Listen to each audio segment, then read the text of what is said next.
E aí, galerinha? Fala, galera do primeiro ano. Tudo bom com vocês aí? Como é que vocês estão? Espero que estejam todos bem, né? Galera, olha só, nós vamos agora dar continuidade aos nossos estudos e vamos entrar aqui para a atomística 3, tá? Por que atomística 3? Como é um conteúdo vasto, eu dividi em três blocos, né? Então, esse bloco agora é o bloco em que nós vamos ver a teoria, né? Como foi que o homem começou, quando foi que o homem começou a pensar a matéria, né? Em querer ver essa matéria e pensá-la de forma microscópica, né? Quem foi que teve as primeiras ideias? O que que veio depois dessas ideias, né? E a evolução de uma coisa chamada modelo, né? Modelo atômico. Então, assim, antigamente, né, há 2.000 anos atrás, ou há mais de 2.500 anos atrás, não existiam as profissões definidas como hoje já temos, né? Engenheiro, matemático, químico, físico, biólogo e etc, né? Existia apenas a figura do pensador, né? Que era o filósofo. Os filósofos, eles reuniam conhecimento, detinham conhecimento na sociedade daquela época, né? Então eles eram os pensadores, né? Era a mente pensante. Então, assim, eles que de início, né, procuraram estudar a matéria a fundo, né? E aí começaram a se questionar, né, de que é feita essa matéria, né? Então, isso aí foi justamente no período dos filósofos gregos, né? Tá? Tá aqui, ó, os filósofos gregos, tá? Foi justamente no período em que houve esses grandes questionamentos, né? Ali no período de Sócrates, tá? Até mesmo os filósofos antes de Sócrates também já se questionavam, né? Certo?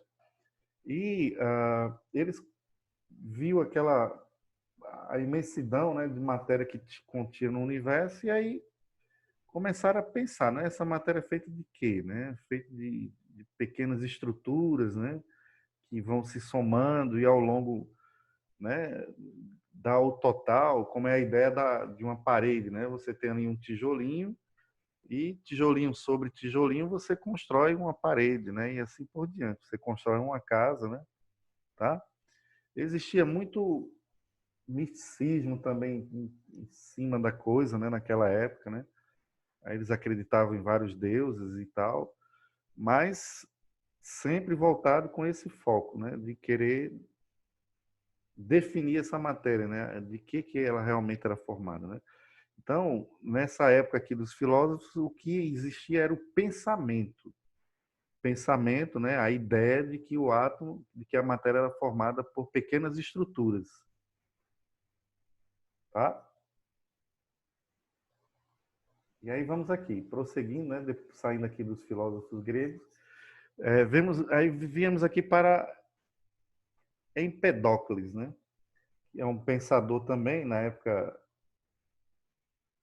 naquela época, né, 490, 430 a.C., ele sintetizou, né, as ideias que tinha da época, as quatro substâncias como raízes básicas a partir das quais todas as coisas se constituem. Então, havia vários pensamentos, além de que a matéria é formada por pequenas partículas, né?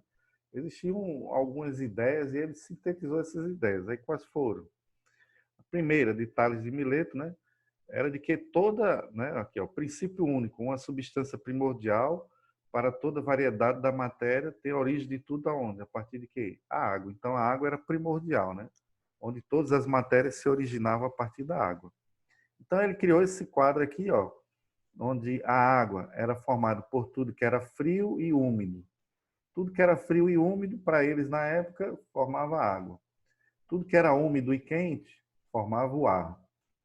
Tudo que era quente e seco, gerava o fogo.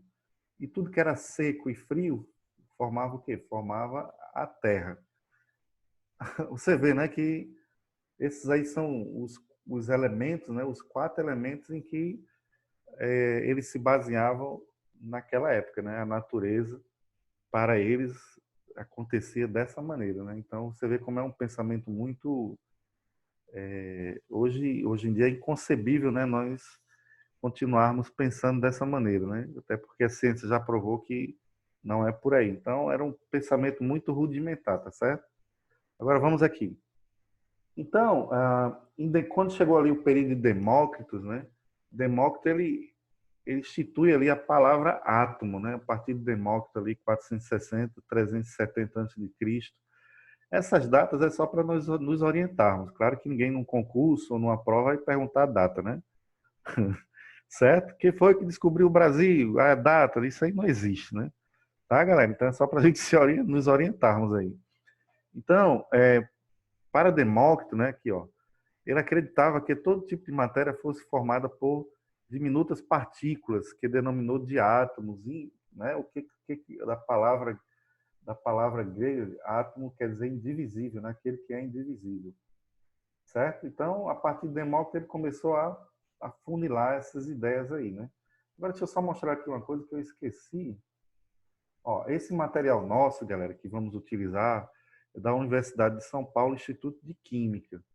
E é um material do professor Herme F. Brito, né? Um colega que ele ministra a cadeira. E assim, a gente vai nós vamos abordar aqui coisas básicas da nossa série, né? Da série de vocês do primeiro ano. Mas terá outras coisas a nível superior, que se vocês quiserem dar uma lida e aprofundar aí, fique à vontade, tá? Mas eu vou trabalhar os elementos básicos da nossa série, do nosso nível de conhecimento, tá? Certo? Então, a partir de Demócrito, ele já instituiu o termo átomo, né? Surgiu ali a ideia de que a matéria era formada por pequenas partículas e essas partículas eram os átomos, tá? Certo? Bom, começaram-se a agrupar informações a respeito de determinados materiais, né? Tá? Como o ferro, né? Que era denso e duro, ok? A partir dele poderia se construir estruturas rígidas. O chumbo tinha alta densidade, tem alta densidade e é maleável, né? Você pode com facilidade dar forma a ele, né? E formar esferas, né? Aqui no caso o ferro já tinha sido descoberta a sua densidade e o chumbo também. Então essas ideias aqui foram os primeiros, né, modelos mais meramente filosóficos, meramente ideia, tá? Concebido. Não teve nada de comprovação científica, não houve nada disso, né? Apenas eram ideias. Então, vamos lá. No primeiro momento, quem surgiu, né, foram os pensadores com a ideia de átomo, né? Pequenas partículas que se somavam e formavam o todo que era a matéria, tá certo? Agora, progredindo aqui, aí sim veio o primeiro cientista, né? O John Dalton. Veja bem, isso aqui já é 1700, né? A 1800, né? Então, já recente, né? Basicamente. Então, a partir de Dalton, sim, Dalton começou a fazer experimentações em laboratório. Ele já sugeriu ideias e hipóteses, né?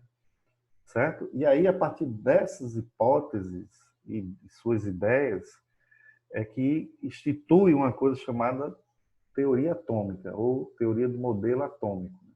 Surge o modelo atômico. Antes o que tinha era só um pensamento filosófico, agora não. Tá? A partir de 803, certo? Aqui, ó, 803, a partir de 803 ele concebe a sua teoria atômica. E nessa época, o que é que ele dizia? Vamos ver aqui as hipóteses atômicas, né? As hipóteses atômicas. Toda matéria é constituída de átomos. Então, não tem nenhuma matéria que não seja constituída de átomos. E esses átomos são indivisíveis e indestrutíveis, tá? Para John Dalton. Então, esses átomos eu não poderia destruir e nem poderia dividir. Eu poderia dividir a matéria, né? A matéria eu pegava para uma folha, eu saía dividindo, cortando, cortando, cortando, certo? E chegava até um limite que eu não conseguia mais dividir, e esse limite seria o limite atômico. Aí, todos os átomos de um determinado elemento são idênticos, não só quanto a massa, mas também quanto as outras propriedades. É claro, isso a gente falou lá em atomística, certo? Em atomística 1, certo? Quando ele institui o modelo de esfera, né? O modelo atômico de esfera, aí ele diz, ó, os elementos que têm mesmas propriedades, mesmas características, eles possuem mesma massa, certo? eles estão categorizados na mesma, certo? Na mesma classe e têm as mesmas características ou mesmas propriedades, certo? Aí, 3, os compostos se formam pela combinação de duas ou mais espécies diferentes de átomos. Então, aqui ele já traz a ideia de que, né, os átomos reagem entre si e eles saem de estruturas pré-concebidas, que eram as moléculas, e formam novas estruturas, né? Então, eles aqui, ó, os átomos se combinam na razão de números inteiros e pequenos. Tá legal? Então, aqui ele já está começando a formular a ideia de reações químicas, tá? E aí vamos ver lá na frente aprofundando isso aí. Mas vamos aqui, a quarta hipótese, né? Os átomos são as unidades de transformações químicas. Ora, se eles são as menores estruturas, então é salutar que sejam consideradas as menores unidades dessas transformações, né? Tá? Então aqui ele colocou aqui, ó, uma reação química envolve apenas combinação, separação e rearranjo de átomos. Não são criados, destruídos, divididos ou convertidos em outras espécies de átomos. Ok? Então, a partir dessa hipótese de Dalton, lá na frente, Lavoisier formulou aquela célebre frase dele, né? Na natureza nada se cria, nada se perde, nada se destrói, tudo se transforma, né? Então ele subiu, quando diz assim, a gente, como é que você chegou até aqui, né? Cheguei até aqui subindo nas costas de gigantes, né? Fizeram essa pergunta para Isaac Newton, né? Quando ele criou ali a física mecânica, né? E o cálculo diferencial. Ele criou toda uma matemática que não existia da época para poder justificar as suas teorias científicas, o Isaac Newton, né? Ele disse, como foi que você conseguiu chegar até aqui? Ele disse, não, eu consegui chegar até aqui porque eu subi nas costas de gigantes, né? Tá? Então, os gigantes são os precursores, né? Ok? Então, vamos aqui adiante. Então, essa teoria atômica de Dalton, né? Ó, ficou conhecida, ó, como bolinha de bilhar, né? Certo? Ó, Dalton concebia os átomos como esfera perfeita, ou bola de bilhar. Acreditava que todo tipo de matéria fosse formada por diminutas partículas que denominou de átomos indivisíveis. Então, vamos aqui. Então, o modelo atômico de Dalton é conhecido como modelo de bola de bilhar, onde ele considera esses átomos como partículas extremamente pequenas, maciças, indivisíveis, tá? E indestrutíveis. E não tinha carga elétrica, certo? Não existia carga elétrica para o Dalton nessa época aí. Era apenas pequenas bolinhas, certo? Pequenas esferas, minúsculas, microscópicas esferas, que iam se somando e formando o todo. Ok? Mas, a partir daí dessas concepções da teoria de Dalton, nós vamos visualizar lá na frente, nas aulas seguintes, a lei de conservação da matéria de Lavoisier, a lei das proporções definidas de Proust e a lei das proporções múltiplas de Dalton, né? E aí nós vamos começar a entrar nos nossos cálculos aí, tá certo? Mas isso aí é uma outra aula. Deixa isso aí quietinho, eu quero apenas que vocês fixem aí que, certo? Modelo atômico de Dalton, teoria, certo? Bola de bilhar. Átomos maciços, indivisíveis, indestrutíveis e eletricamente neutros. Certo? Pequenas esferas, né? Minúsculas, microscópicas esferas, maciças, indivisíveis, indestrutíveis e eletricamente neutras, tá? Aí vamos aqui. Mas assim, o Dalton fez essa teoria dele e tal, formulou a teoria atômica dele, mas os cientistas da época começaram a se questionar, né? Poxa, esse átomo de Dalton aí tem alguma coisa estranha, cara, né? Por quê? Porque a matéria tem efeito elétrico, né? Existe descarga elétrica na natureza, aí já começou a surgir, né, experimentos de energização, tá? E aí nesse período surgiu um cara chamado Crookes, aqui ó, Crookes. O Crookes, ele criou uma ampola, certo? E a partir dessa ampola dele foi que pôde ser concebida a TV. né? A tela de computador, a tela de notebook, até mesmo a tela de um celular, eles possuem o mesmo princípio aqui da ampola de Crookes, tá? Então, a ampola de Crookes era um tubo, né? Um tubo em que ele gerou o vácuo aqui dentro, né? Ele gerou um vácuo, certo? E aí ele deu uma descarga elétrica aqui nesse lado aqui chamado cátodo, uma grande descarga elétrica. E essa descarga elétrica, ela energizava isso aqui tão fortemente que essa tensão gerada formava um raio esverdeado, certo? E dentro ele colocou um anteparo na forma de cruz, daqui a pouco eu vou passar um vídeo para vocês verem. E esses raios batiam nessa cruz e geravam a imagem da cruz aqui na ampola, né? Que é esse caso aqui, ó. O raio vinha de lá para cá, passava e formava aqui, projetava a imagem aqui assim, e essa cruz gerava uma sombra aqui, né? Ficava um lado esverdeado e a sombra da cruz. Ele concluiu que esses raios aí denominou de raios catódicos, né, galera? Por quê? Porque eram raios que saíam do cátodo, aqui, ó, partia do cátodo, certo? E se projetava em linha reta, né? Por que que ele concluiu isso? Porque ele botou aqui o objeto e gerava a sombra do objeto. Então, se gerava a sombra do objeto, que passava e batia no objeto, né?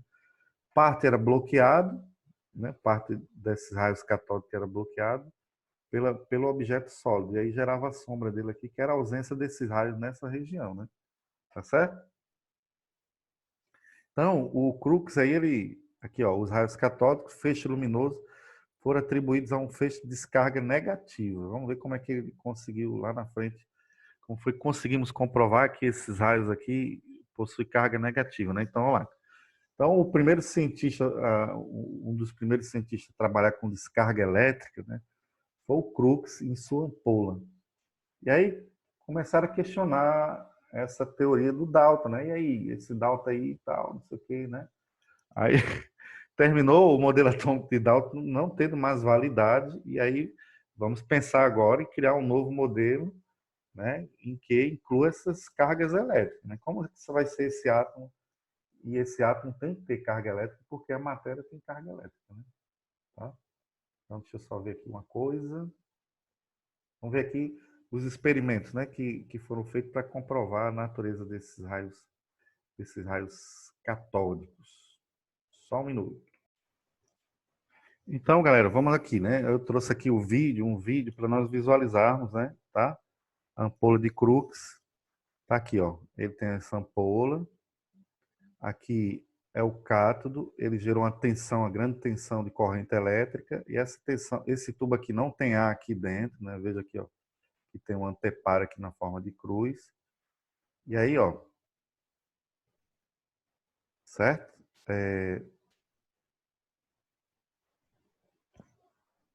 Vamos ver aqui, ó. Certo? O raio catódico vem nessa direção, em linha reta, ó, e se projeta aqui, ó, passando, tá?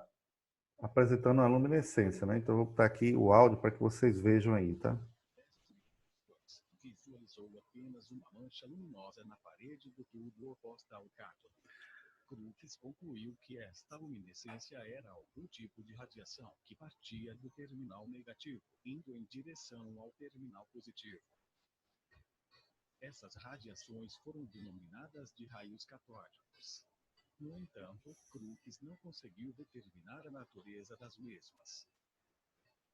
No ano de 1897, o inglês J. J. Thomson realizou novas experiências que o levaram a concluir que os raios catódicos se propagavam em linha reta, pois, se um objeto for colocado na sua frente... Bom, aí vocês percebem aí, né, que ele tem aqui, ó, o raio catódico se propagando em linha reta.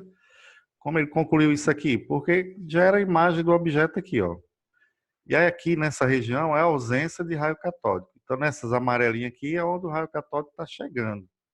E aqui não está chegando, gera sombra, tá, galera? Então, se gerar sombra, é porque ele está vindo em linha reta, né? Então, essa é a primeira conclusão do Crookes, né? Então, o Crookes fez o primeiro experimento e determinou isso aí. Agora, restava saber qual era a natureza desses raios catódicos, né? Se era carga positiva, se era carga negativa, né? Então, vamos ver aqui.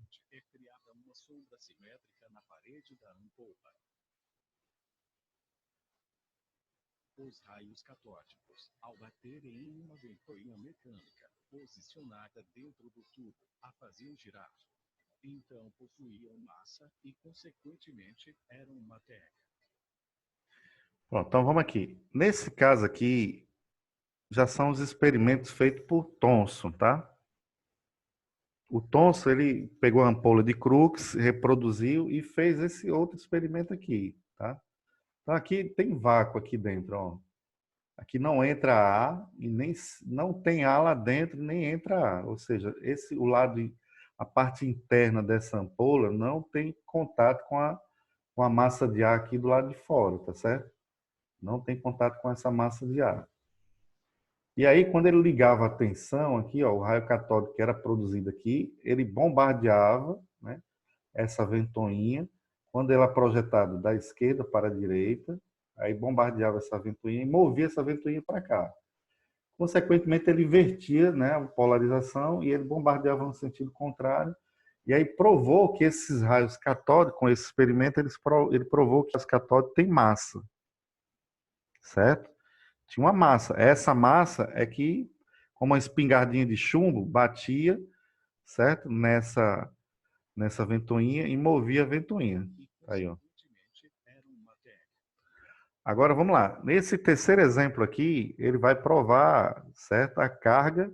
Agora ele já sabe que o raio catódico tem massa, se propaga em linha reta, ok? E qual é a natureza dele? A natureza desse raio catódico? É carga positiva ou é carga negativa? Aí ele fez esse experimento. Colocou, ao ligar a tensão no tubo de Crookes, na ampola de Crookes, formava o raio, né, verde aqui, se projetava do cátodo para o ânodo. E aí ele botou um campo magnético, né? Botou um campo magnético positivo. Quando botava o campo magnético positivo, o raio catódico sofria um desvio na direção do campo positivo. E quando ele invertia, botava o campo negativo, aí o raio catódico sofria um desvio no sentido contrário. Então ele chegou à conclusão de que os raios catódicos eram negativos, né? Certo? Quando ele botava o campo magnético positivo, o raio catódico era atraído. Então eu só posso ser atraído se eu tenho carga oposta. Quando ele botava a carga negativa, o campo magnético negativo, o raio catódico sofria o desvio no sentido contrário, né? Tá certo? E aí vamos ver aqui como é que ficou aqui o experimento dele, né? O feixe de raios catódicos era atraído por um campo elétrico. Pronto, aqui ele já está colocando aqui, ó, um ímã, campo negativo. Quando ele aproximava o campo negativo, aí o raio catódico sofria um desvio para cima, no sentido oposto. E ele vai inverter essa placa aqui desse ímã e vai botar esse lado de cá positivo aqui, né? Aí vamos ver o que vai acontecer. Portanto, os raios catódicos possuíam carga negativa.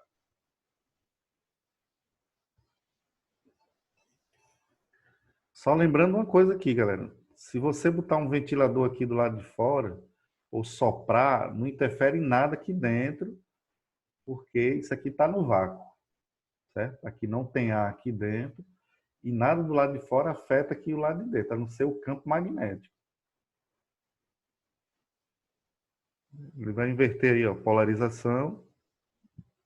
Inverter o polo positivo agora, ó. Tá? E aí comprovou, certo? Comprovou aí a natureza dos raios catódicos. Então, aí, a partir daí, galera, foi comprovado que esses raios catódicos nada mais era que raios formados por elétrons, uma descarga elétrica. Ok? Como era descarga elétrica, esses raios catódicos era justamente uma descarga de elétrons. E aí identificou a natureza negativa dos elétrons, tá? Com os experimentos de Thomson, tá legal? A partir das ampolas de Crookes. Aí, o Thomson em seu laboratório.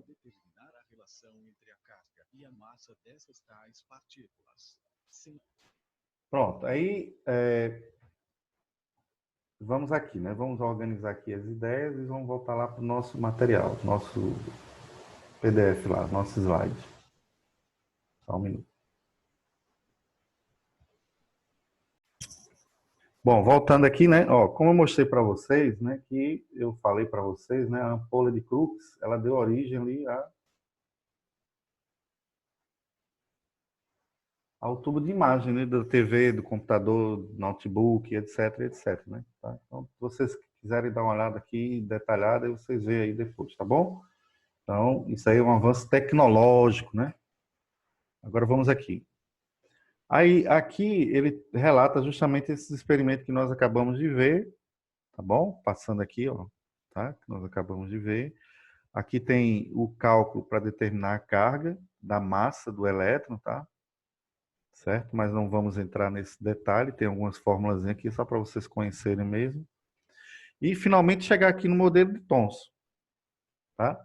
Então, o modelo atômico de Thomson, ele passou, agora sim, nós passamos foi descoberto também as cargas positivas e as cargas negativas. Então, como é que era esse modelo aí do átomo de Thomson? É o chamado modelo de pudim de passas, ó, certo? Onde eu tinha uma massa extremamente positiva, né? Essa massa aqui, ó, alaranjada, e incrustados, fixada, né? Nessa massa alaranjada, seria as cargas negativas. Então, é o modelo atômico de Thomson, né? O modelo atômico de Thomson continuava o quê? Continuava pequenas esferas maciças, indivisíveis, indestrutíveis, agora com cargas. Cargas positivas e cargas negativas, certo? Onde as cargas positivas era a massa e incrustada, fixada, né? Como aqui, ó, no pudinzinho aqui, ó. Aqui seriam os elétrons, elétrons, elétrons, elétrons, e a massa seria positiva. Tá legal? Então tá aqui, ó. Com a descoberta dos prótons e elétrons, propôs um modelo de átomo no qual os elétrons e os prótons estariam uniformemente distribuídos, garantindo o equilíbrio elétrico entre as cargas positivas, certo? Deixa eu tirar aqui. Entre as cargas positivas dos prótons e a negativa dos elétrons, tá bom? Então, 1898, certo? Então, vamos lá.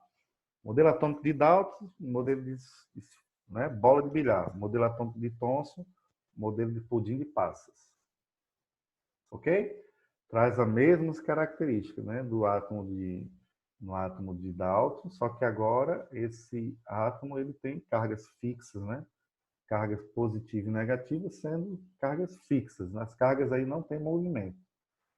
E aí surgiu um camarada chamado Millikan. O Millikan, ele fez um experimento, certo? Da dispersão de óleo, de partículas de óleo no vácuo, né? Então a gente não vai entrar nesse detalhe, certo? Mas foi a partir desse experimento que ele conseguiu determinar a massa do elétron, tá? Então tá aqui, ó. Podia medir a massa de pequenas gotas de óleo observando a velocidade com que caiu em uma câmara de partículas de gás ionizado, que se unia a gota de óleo. Então isso aí é um experimento, é só para abordar, e com esse experimento aí ele conseguiu o Prêmio Nobel de 1923. Ok? Aí se vocês quiserem dar uma lida aprofundando, tá aqui o experimento de Millikan, dê uma olhada se quiserem, tá bom? Deixa eu só ver aqui uma coisa.